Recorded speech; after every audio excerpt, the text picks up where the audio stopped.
This is the Wally Show podcast with Wally, Gavin, and me, Betty Rock. You can always find us at wayfm.com/Wally or stream us live every weekday morning through the WayFM app. The Wally Show podcast is brought to you by Colorado Christian University Online, where Wally teaches and where you can earn a degree online just like Betty Rock. You can learn more at ccu.edu/Wally. This podcast is also brought to you by United Faith Mortgage. Let their direct lender advantage save you time and money. Uplifting Way FM. News can be a little heavy, so we like to do news-ish. Here's Betty.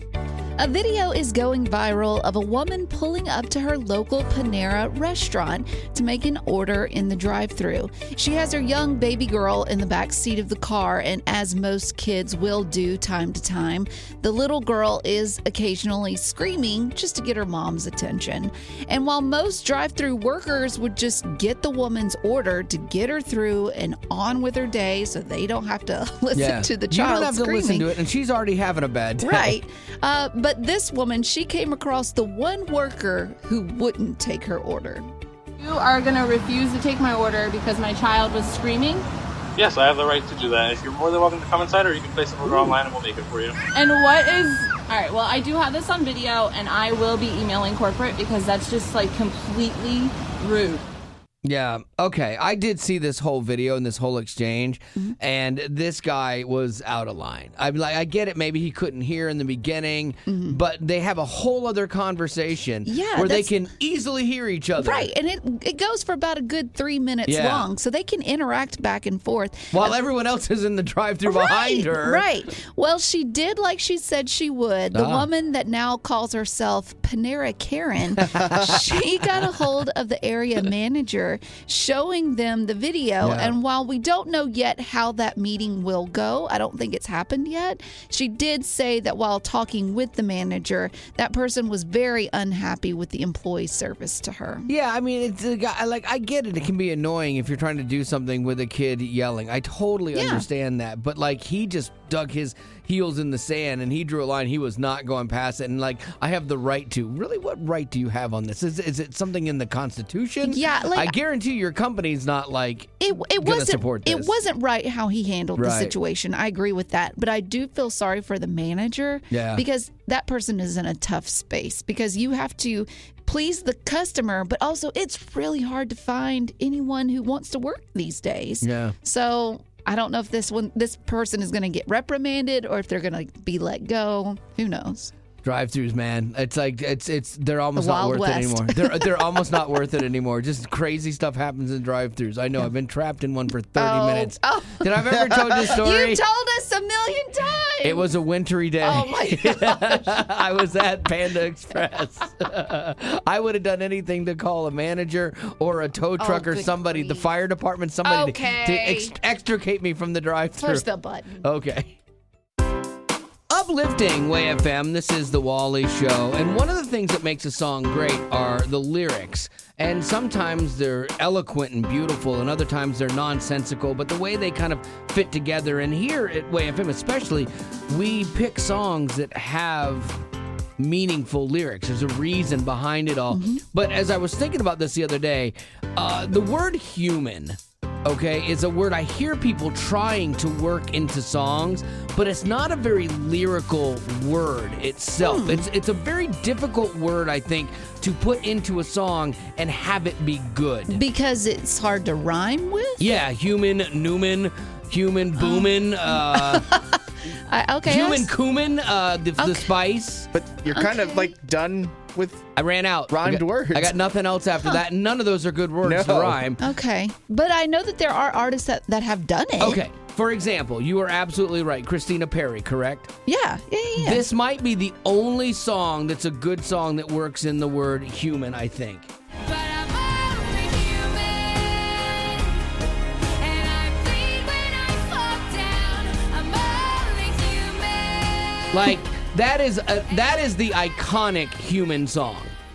Yep, but here's the thing. She's not rhyming with human. I know. And maybe that's what makes it work. Maybe but so. How she did it, for whatever reason, it works. Yeah, because it sounds emotional. It sounds like she's really dealing with something. Yes, yeah, I get it. And like Natalie Grant, even, I love Natalie Grant. Years ago, did a song called Human, and I don't think it was as successful. What makes us human?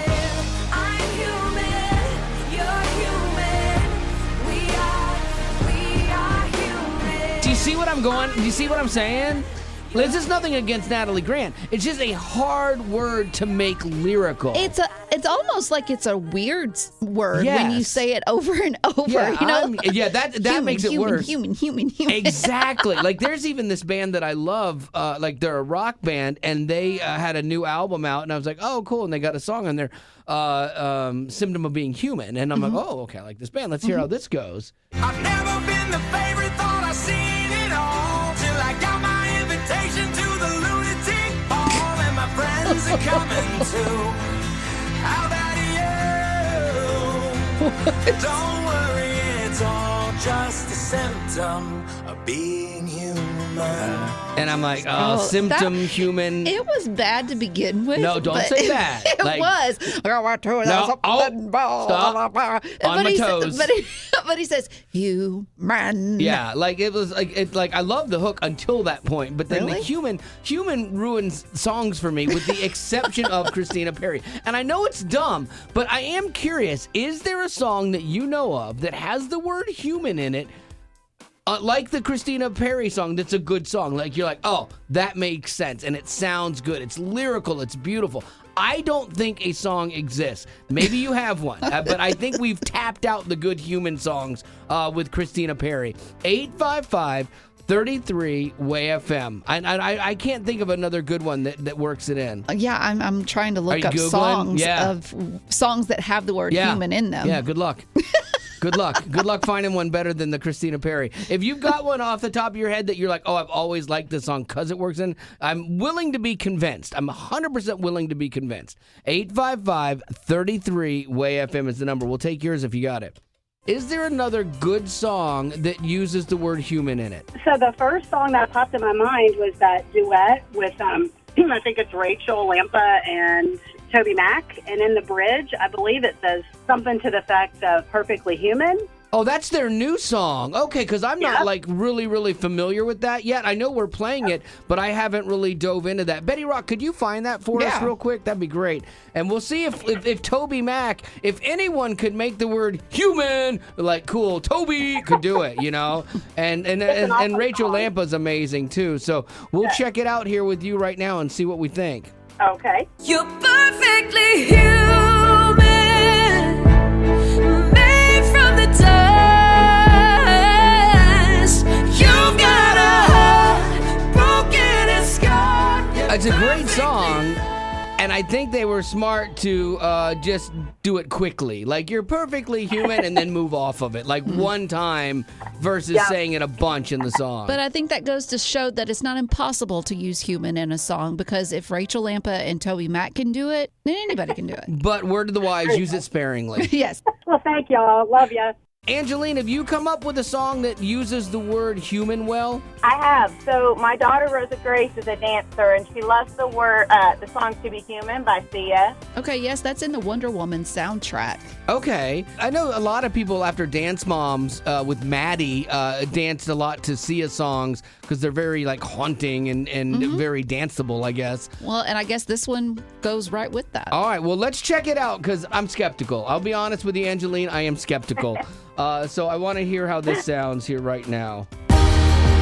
Human is to love, even when it gets too much. I'm not ready to give up. To be human is to love, even when it gets too much. You know, I don't hate this, again, because it's use of the word human very sparingly. I think that's the key to it, unless it's the Christina Perri song. And the other key is to not rhyme with it. Absolutely. Once Yeah. again, Sia is not doing that. Yeah, so you know what? Not a bad offering, Angeline. Not my favorite song in the world, but it might be my second favorite with the word human in it. Which isn't saying That's much. a good one. Thank you, guys. We had a bunch of people. I was ready to move on and do something else, and then we had a bunch of people still calling, and they're like, "You got to check out Rag and Bone Man Human." I'm like, "Okay, all right, fine." And so after about the fourth call on that, I'm like, "All right, I will," and I did. And I'm like, okay, so this video has like 1.5 billion views from 6 years ago. I had no idea what this was or who it is. And it was kind of like you don't know what to expect. It's like this heavyset white dude. He's all tatted up. And you're like, all right, well, what are you going to do here? What are you bringing us? And this is what he brought. Some people got the real problems. Some people out of love. Some people think I can solve them. Lord heavens above, I'm only human after all. I'm only human after all. Don't put the blame on me. Don't put the blame on me. I kind of dig that, man. Like, Yeah. it's got some soul to I it. think it's my favorite out of all of them. I really do. It's no Christina Perri. Well, it kind of is. No, you're insane. But it's good. But it's not quite to that level. But I think we have found another good human song. So thank you. This was a question that was burning in my brain for years that I finally settled today.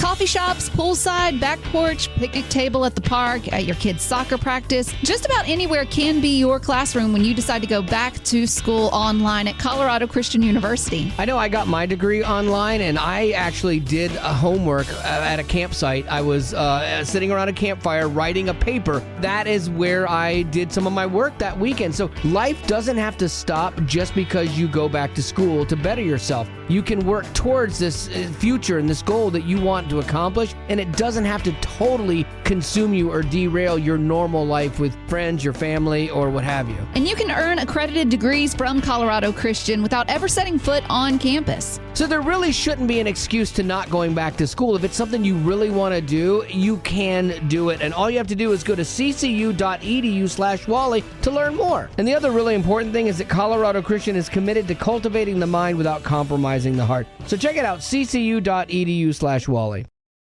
Uplifting Way FM. Here's what's going on today. So, sadly, you're probably well aware of the passing of Lisa Marie Presley. And when someone passes away, it's like, okay, what happens with all their stuff? You know, it starts to transfer down through the family.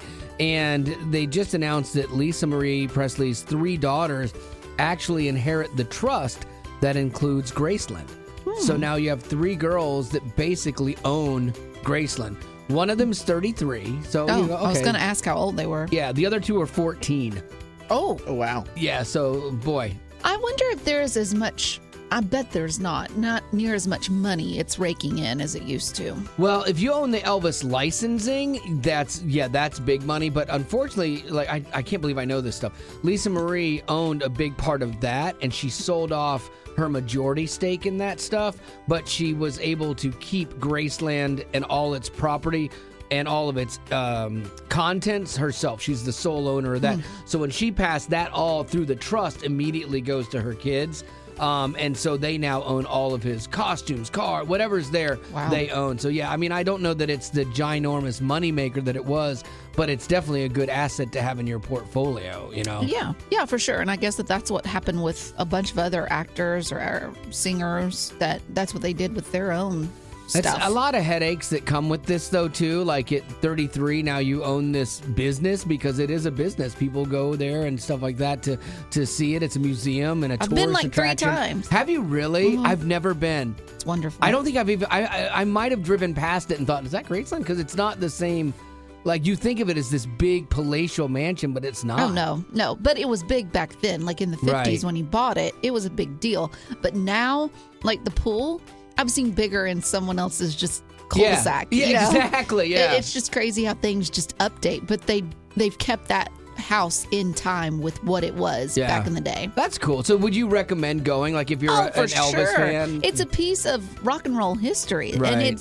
And he had horrible taste. Like there were gold monkeys everywhere. There's like shag carpeting on the ceiling. It was just, he needed someone to really show him what was acceptable and what wasn't. Really? You saying that, I find that really shocking because I've seen how you decorate. You and Elvis would have gotten along great. Like, well, I would have put up with anything for him. Oh, absolutely. Uplifting Way FM. This is the Wally Show. And the other day, I went dirt bike riding with engineer Phil from the station, and I borrowed his dirt bike, and he saw an injury that he's never seen before in 30 years of riding. And let me also put that he has 5 kids. Yeah. So he's seen a lot of injuries, but Wally did one that defies logic. Like his kids haven't even done. No, my buddy Greg also grew up riding motorcycles, came back, he's like, how did a stick go up your nose riding a motorcycle?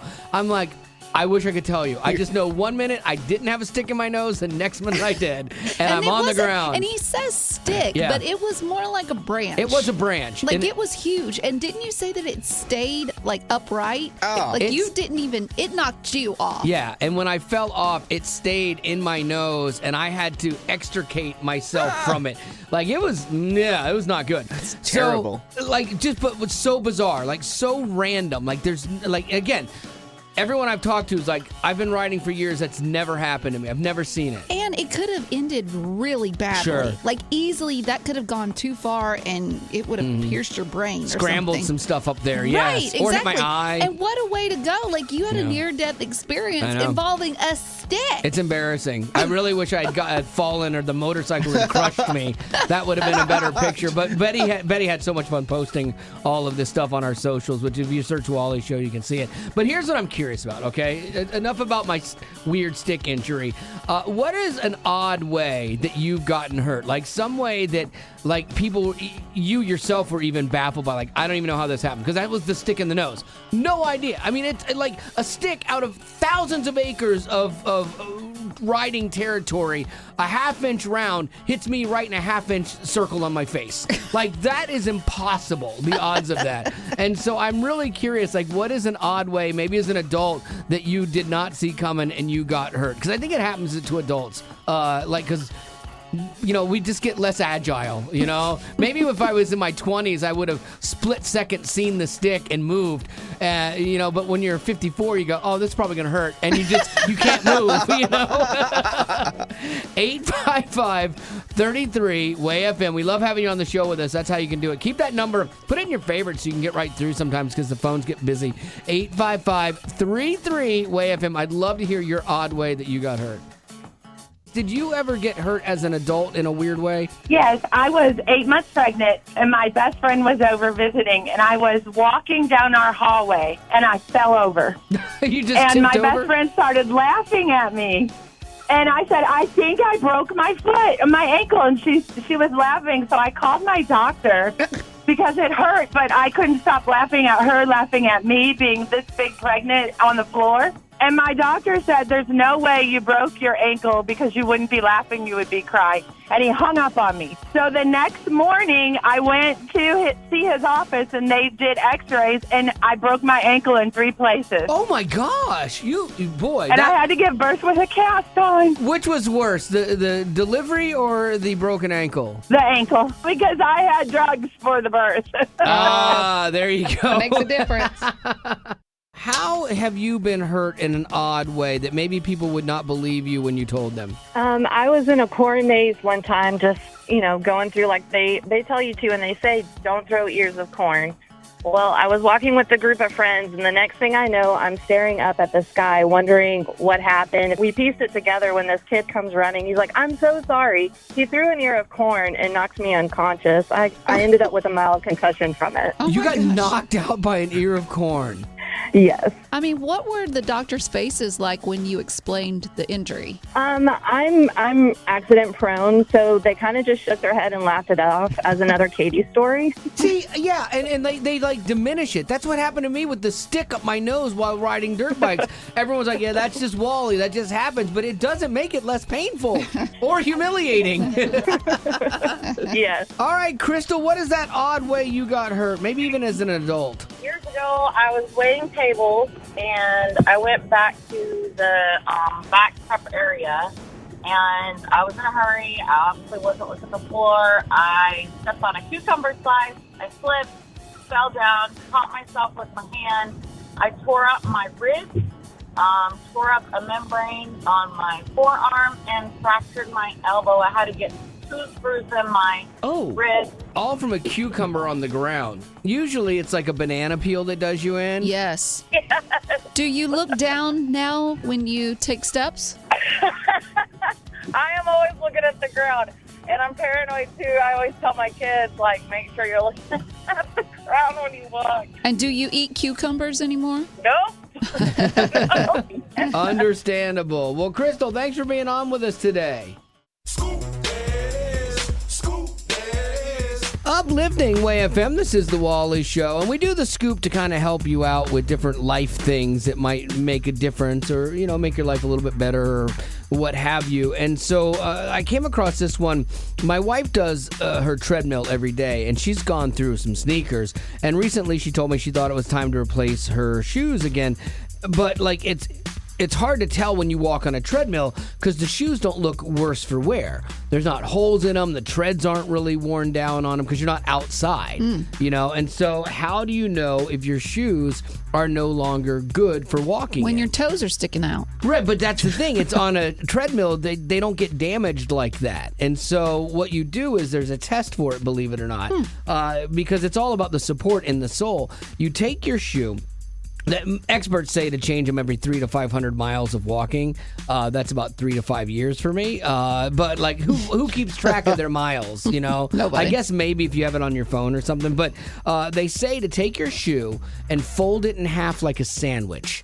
If you can do that, if you can fold the shoe in half like a sandwich, then it's time for new shoes. The shoe should provide resistance. They should give a little bit. Modern shoes should give a little bit, but you should not be able to fold them in half. So if it can or you come close, it is time to change your sneakers. Did you try this with your wife's shoes? You know what? I did not actually. I need to. Yeah, but it'd be interesting to know. I've been holding the story for the show, and I didn't share it with her, and I probably should share this with her. And if it doesn't fold, she's not getting new shoes. That's right. She's become kind of a sneakerhead. It's the weirdest thing, man. You know that sneakerhead culture where people like collect sneakers, and they're really super into it? She's not like that, but she's like, we'll be out places, and she's like, oh, I love those sneakers. Like, okay. And she's like, I'm going to get sneakers. And like, she has so many different pairs of colored sneakers now and stuff. Yeah, but you can't say much. You've got a lot of shoes, too. I do too. That's It's why a shoe problem. I support her. We're codependent on the shoe thing, but it works. But anyway, that might help you out if you aren't sure if you need new shoes or not. Maybe that Scoop will do the trick for you. It's today's Music Insider, or TMI, with Gavin. Gavin, what you got, buddy? So if you don't know the name Rhett Walker, you probably might recognize him from his gospel song. Ain't nothing like a gospel song. Makes me wanna sing it all day long. Hey, I'm a big fan of Red Walker. Yeah, he's like our favorite person to impersonate. Oh, heck yeah, heck fire. He's probably the most country. Colorful. He's the most colorful and country artist that we play. Absolutely. And when you hop onto his social media, you just have no idea what you're going to find. And this was something that you actually told me about. So I just recommend going to his Instagram account. You're going to find this video of what looks and appears to be a backyard wrestling event. Like most of us would accidentally find ourselves at a backyard wrestling event. Like, how did I walk into this? Rhett Walker, I have a feeling, sought this out. Or is hosting it. Yeah, this was my choice. And as Rhett Walker does, as one does at a wrestling event, he starts to try and get a USA chant going. USA! USA!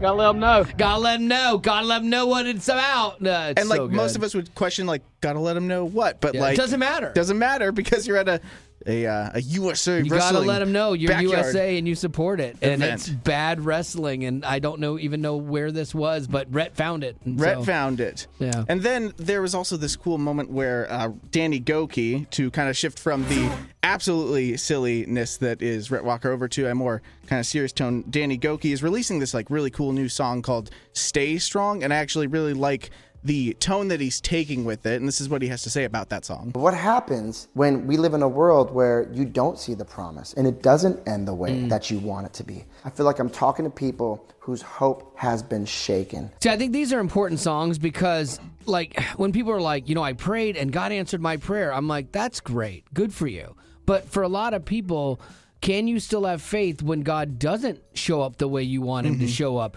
That is defining. When everything works out perfect, obviously you got faith. That's great. It's amazing. But I think most people live in the world of unfulfilled prayer requests, because we have different expectations in God's plan. And so I think songs like this that can still say God is good even if things don't go the way we think they should go are very important. Yeah, and I really think that when people turn on Way FM, some people are here to get their daily dose of vitamin J, Jesus, and just kind of get that into their system. But some people are going through the worst day of their lives and the toughest moment of their lives. And I think a song like Stay Strong by Danny Goki could be very helpful to those people. 'Cause if I never see the promise on this side of the grave, my hope might be shaken, but my faith will never break.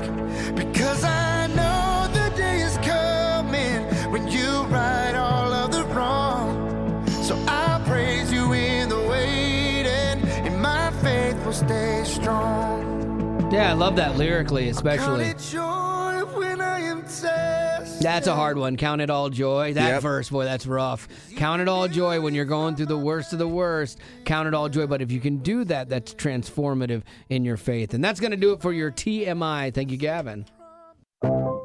Uplifting Way FM. This is the Wally Show. And Gavin the other day did something really spontaneous. He went to a football game on 7 hours notice and drove 4 hours to go see it. And his wife and he were like, let's just go do this. Come on, let's go. Let's be spontaneous. I respect that. I love that. And right now, everyone that has a kid is like, I hate you. Because when you have kids, you just can't drop and go like that anymore. And I feel like we're very conscious of that because we are getting really close to that time in our life when we are considering starting a family. And so for now, it's just get all of this stuff out of the way before that, because I think you're right. As soon as I have a kid, I'm not going to be thinking about the cool, fun thing I could do today. I'm going to be thinking about A, my kids, well-being, B, hopefully I just need to get some sleep. And then, actually, no, I should be thinking of my wife's sleep before mine. But, wow. Okay, you're going to be good at this. You've got a good handle on the hierarchy there. But yeah, it's kind of like people make those bucket lists for when you die. I want to do this before I die. I want to do this before it's too late anymore. But I think it would be a good idea to have a pre-baby bucket list. Oh, absolutely. Like at the ready, pre-baby bucket list, pre-baby bucket list. It's kind of it's like a rap that writes itself. It's a dance mix. But what would you put on that, Gavin? What's something else you want to do before you have a kid? Oh, we want to do.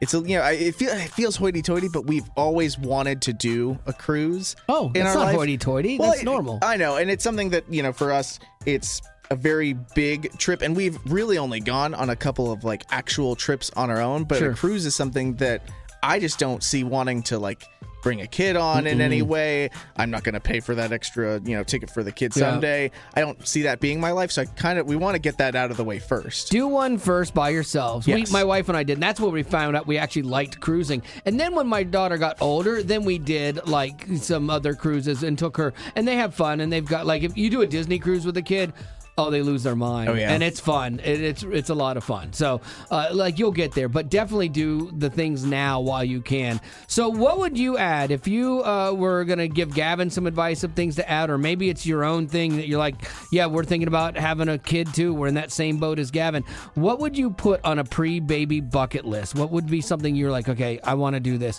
Because I'm telling you, you got to. You cannot have a selfish bone in your body when you have a kid. And they're great, but they do suck the life out of you and the time out of you.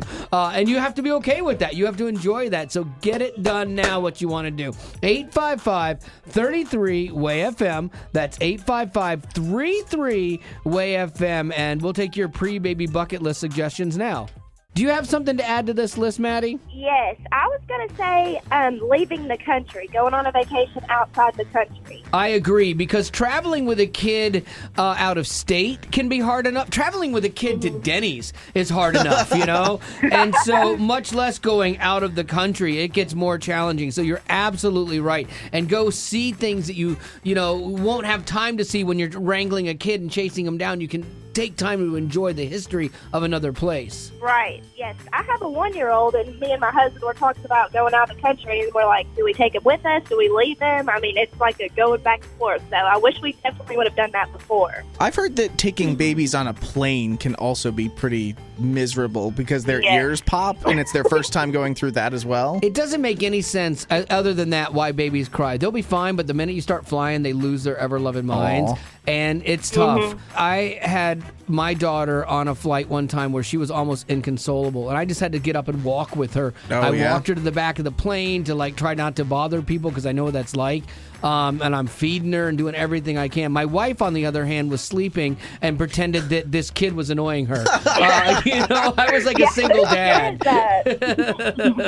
So what would you add to this list, Abigail? Yeah, when we called to tell our family we were pregnant with our first kid, my brother-in-law said, go to a cafe and sit there as long as you want. Stay for 3 hours, 4 hours.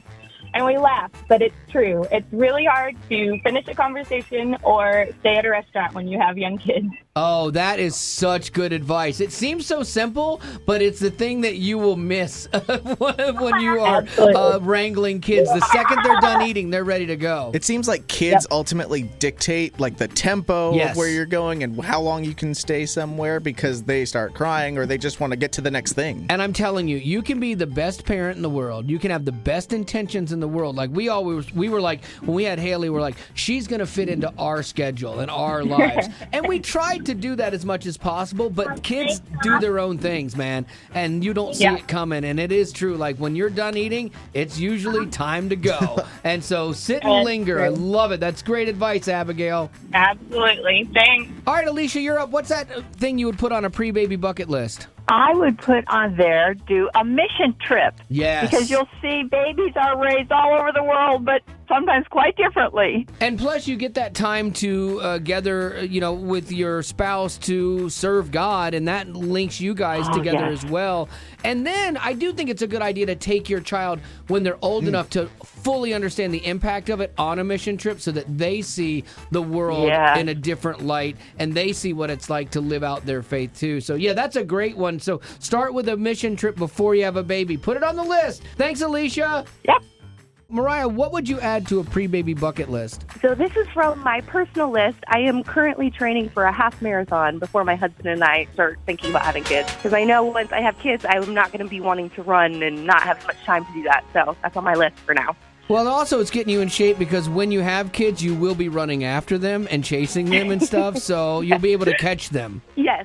I will say that it was over a year ago that I started lifting weights because, I wanted to lose weight, but I also held one of my nephews in my arms for 10 or 15 minutes, and my arms got super exhausted. So I was like, I probably should train for that so that I'm better at holding a kid up someday. You've got to master the kid on the hip sway. Oh, I should. You got to get that down. I should get a weight, put it in my arms, and then walk the treadmill for 20 minutes. Moms are so good at that, man. You can give them anything, a bag of groceries, a sandbag, whatever. If they've had a kid, it'll instantly go to the hip, and then they'll just start swaying back and forth. They got it dialed in. So, Mariah, good on you for accomplishing a goal before you have your kid. That's a great one to add to the list. Thank you.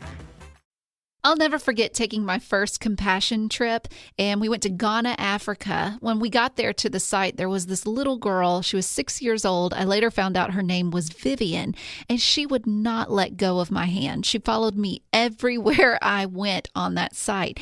And later I got to meet her family. I met her mother and her siblings, and they all lived in this little mud hut. I mean, it wasn't big at all. And when I looked at Vivian, she had the biggest smile on her face, and she was just happy to be there, just happy to be with us. And it made such an impact in my life that I wanted to sponsor her right then and there.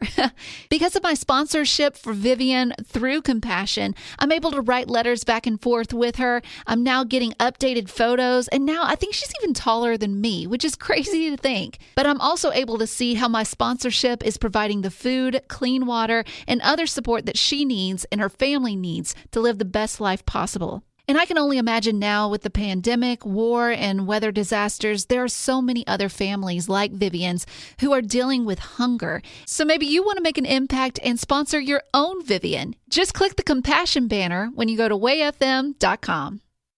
Uplifting Way FM. If it's trending, streaming, or starring, Betty Rock's got it. On the Rock Report. Hey, Betty. Before actor Jeremy Renner was seriously injured in a snowplow accident earlier this year, he had just finished filming for Paramount in their show Mayor of Kingstown. Okay. I've never seen it. I don't either. But in the poster for the show, Renner's character is pictured sporting bloody wounds on his face. And while this is accepted as well as expected for most action-packed movies and shows, Paramount decided it's a little too close to home. They actually backtracked after Renner's incident and removed that poster from their streaming service and redid it where the wounds on his face are removed, even though it wasn't asked of them. Why? Well, like I said, it's just a little too close to home. It's a little too real because his face is banged up from the serious accident that he did experience in real life. He got like a black eye. The main part of the trauma was like to his chest and stuff. Like, so he's a little banged up, but it's cool scars. Well, like, I had a stick go up my nose. Like, that's an embarrassing injury. Some may call it insensitive. See, that's the problem, right? There's the problem. Like, people are like, oh, this is insensitive. We're oversensitive to everything that we do things that don't need to be done, and we overdo the sensitivity. Well, anyways, I printed off the two versions of the posters. I want y'all to look at those two and see the difference between them. Go ahead. So the first one, he's kind of roughed up. Okay. Oh, okay. Yeah, see, he's banged up, and this looks like an action star, and there's like fire and buildings rubble, behind him. That's great. But his great. face has got like blood on it. Yeah, on his nose, on his forehead, like he's been through a fist fight. Yeah, and then the second one, he looks like a lawyer. And I'm not even remotely interested in this one. I mean, to me, like, I get, like you're saying, people are too insensitive. Maybe so, but I mean, really, it's just cuts on the face, and like, if you want to take him out, fine. It's not like it's going to change the world. It's an action movie, and I'm assuming. Maybe if he was disfigured, like in the accident, I could see that more. Like, say he really was disfigured. Say his nose now is by his ear. Or something like that. Like, I'd be like, okay, I get, but he is a full recovery and he's like nicked, Well, you act like I saw his. You act like you've been there firsthand, like you're standing right beside his hospital bed. I saw his picture. You saw a picture that they released that was him getting his hair shampooed. You couldn't see the lower half of him. Right. We don't know what that looks like. I know, but like this we're talking about his face, and like that's what we're talking about. Like, yeah, if he's missing a leg, then yeah, sure, Photoshop the we leg. don't know anything yet. I know, no. I'm hypersensitive to the oversensitivity. Well, I'm hypersensitive to the people that are hypersensitive about the hypersensitive. Yeah, well, I'm very intolerant of intolerance. I'm intolerant of the intolerance of the intolerant. Yeah, see, okay. Well, at least we understand each other. Uplifting Way FM. It's a Wally Show. Who's this? This is Byron Walters. What's up, Byron? I was just listening to you guys. Jeremy Renner almost lost his leg in that accident. It was pretty bad. Yeah, we were just talking about how the movie company Paramount removed scars from a poster of Jeremy's face, for their upcoming TV show because they thought it was insensitive, I guess. I'm not sure. For sure, yeah, he had traumatic injuries to his body. Absolutely. You said, and I quote, what? He was just a little nicked up. His face. Like his face. Like I saw his face. His face, he had like a black eye and stuff, like nothing like really bad. And like, so when they decided to remove the scars from the face of the character, I think that's a little oversensitive. I just do. I feel like you're being what did oversensitive. Jeremy Renner think about it? Now, Jeremy Renner did not ask for this, correct? No, he did not. Right. But he might have appreciated it. Had he asked for it, I would have gone with that. Yeah, I would discredit that. But had he asked for it, then I would be fine. But like, people get offended for other people. People get sensitive for other people that are like, I don't care. Like, that bothers me. But I'm saying, why die on this hill when it doesn't really matter? It's just a movie poster. Because so it just does let it matter. go. That's the problem. It's people like you, Rock, no offense, that say it doesn't matter. And then it's that slippery slope where all of a sudden everybody's offended about everything and you can't say or do or think anything anymore because someone's going to be upset. And it's not your right to not be upset in this world. It's just not. You're getting upset. Yes, because you're making me upset. Someone seems a little sensitive. You know what? Somebody needs to come to my defense then and be oversensitive for me. Well, Byron, I appreciate your thoughts and I appreciate you being on the show with us. Sorry we had to fight in front of you. You're good. You're good. Uplifting Way FM. This is the Wally Show, and had a conversation with Betty and Gavin that I'm not proud of the other day in our office after the show, and it was so bad that each of them looked at me and were like, "Are you kidding?" Like, neither one could fathom what just came out of my mouth. Even when you were out of the office, we had someone come in and they were like, he's joking, right? Like, please tell me that he is not serious. I don't think so. I wish I was. And when I hear it back, I wish so badly I could have just come back and went, I'm just kidding, you guys. But I think you would have known. Yeah. Okay, I'm horrible in geography. Absolutely atrocious. When I get on a plane, I look in the little flight magazine, and I always go to the back to see the globe because I'm always amazed at where stuff is. It's like, what? That's next to that? Who knew this? You know, I never learned it. And so the other day, I found out that Alaska, okay, the state of Alaska that we own, and that you've been to, and I've been to twice, does not touch the United States. Like, it doesn't even come close to touching the United States. I knew it touched Canada. So I'm not completely ignorant. I knew there was some Canada on it, you know? But I thought, literally, okay, you get to Washington State, you know, and Oregon and Washington State, you're right at the top, and then Alaska, because they make it look like, they put it on the side of the map, the left-hand side, they make it look like, oh, we just ran out of space, but it's right up here above it, and it just kind of curves over. It's not. It's way up there. Way up there. You assumed.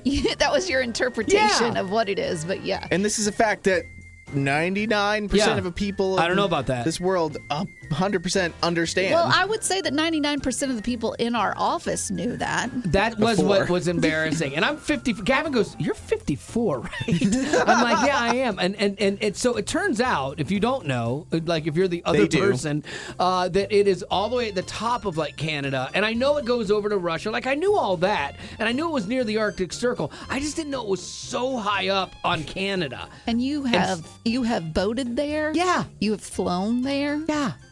It's crazy. Never knew this. And it's embarrassing. And so, okay, that's mine, all right? So I'm embarrassed to say I did not know that Alaska did not actually touch the United States, okay? Because, you know, when you talk about the continental United States, they always, throw off Hawaii. You can't fly to Hawaii because it's not part of the continental United States. But they don't say that about Alaska, so I always just assumed it's touching us.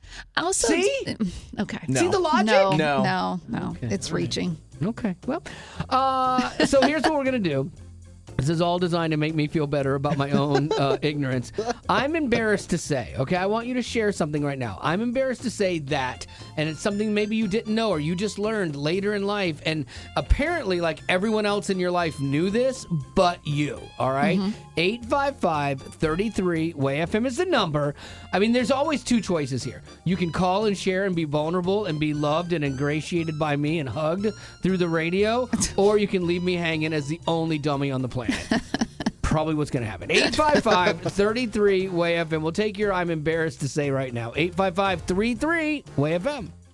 What is your I'm embarrassed to say? Something maybe you didn't know. So my best friend texted me this morning and said that her husband was sawing logs last night when she was trying to go to sleep. And I was like, why why in the world was he sawing logs at night? I don't understand. And why? So you'd never heard that saying before? Nope, never. Now, when you didn't get it, did she try to explain it to you and think you were kidding? She said sawing logs means she was snoring really loud. And then I proceeded to tell my husband, and he was like, Caroline, you have never heard that in your life? I was like, no, is that like a Southern thing? I don't understand. Which, I mean, I'm from Nashville, but I don't feel like I know those like Southern sayings very well. It's funny how people don't believe that you can't know something. You know, if you just haven't experienced it, then you just don't know. My wife literally texted me because we were talking about how I don't know that Alaska doesn't touch the United States. And she literally just texted me, babe, are you joking about Alaska? And I had to text her back, babe, I wish I was. You married an ignoramus. Todd said that he despised seafood. Even looking at it made his stomach sick. And he thought for the longest time that goldfish crackers actually had fish in them. I get that. There's chicken biscuit, those crackers. Yeah. I think they got chicken broth or something in them. And you may be wrong about that. Maybe so. Yeah. Okay, now you're going to doubt everything I say. Well, maybe. And then Nate, he said, my wife thought ponies were just baby horses. She learned the truth around the age of 39. I love it. That's awesome. All right, Crystal, what is that thing that you learned maybe later in life that everyone else seemed to know but you? So I thought the Heimlich maneuver was called the Heimlich remover because you're removing something from someone's throat. You know what? That's not crazy. That's not, and maybe we should rename it. I mean, the Heimlich remover sounds way more descriptive. Right. Crystal, how did you find out that you were wrong? So I think we were talking about it at work, actually. So it was pretty embarrassing because I work in healthcare. Oh, gosh, you work in healthcare? Oh, my gosh. Because that's one of those things where you're having a conversation. I can totally see it. And you're like, yeah, so this guy I was watching a show did the Heimlich remover on somebody. And then somebody that you're working with is like, wait, what? The Heimlich remover. Right, if you just say it so fast. Don't you mean the Heimlich maneuver? No, I don't think so. The Heimlich remover because you removed it from him. No, it's called the Heimlich maneuver. And you're like, no, that can't be right. You know what? This reminds me, I know I play a lot of Nate Bargatze on this show, but he's super funny and he works clean. And he is describing exactly this misunderstanding of words with a hammock. Here, check this out. I went to Walmart. I go there, and I was trying to buy a hammock. So I go in, I go back to where I imagine the hammocks live. And I went up to this guy, and I was like, hey, man, do you guys sell hammocks? And he was like, what's a hammock? And it threw me off enough that I was like, am I saying it wrong? I was like, I think I'm saying it wrong, because you know what it is. And I was like, is it Hammett with a T? Does that sound right? Like, do you guys sell hammocks? And he was like, we're out of hammocks. We're out of them. And I left, went to my car, Googled where to buy a hammock. And Google was like, do you mean hammock? It's like, I sure do, Google. Where were you at during all of this? Well, that's the end, but it doesn't have to be. Check out our Aftercast. It's new stuff you didn't hear in the podcast. Be sure to rate us on iTunes, as well as connect with us on social media, Facebook, Twitter, Instagram, YouTube, and TikTok. Just search Wally Show. And be sure to join our exclusive Potty Facebook group. You can find the link in the description of this podcast. And thanks to Colorado Christian University Online and United Faith Mortgage for supporting what we do.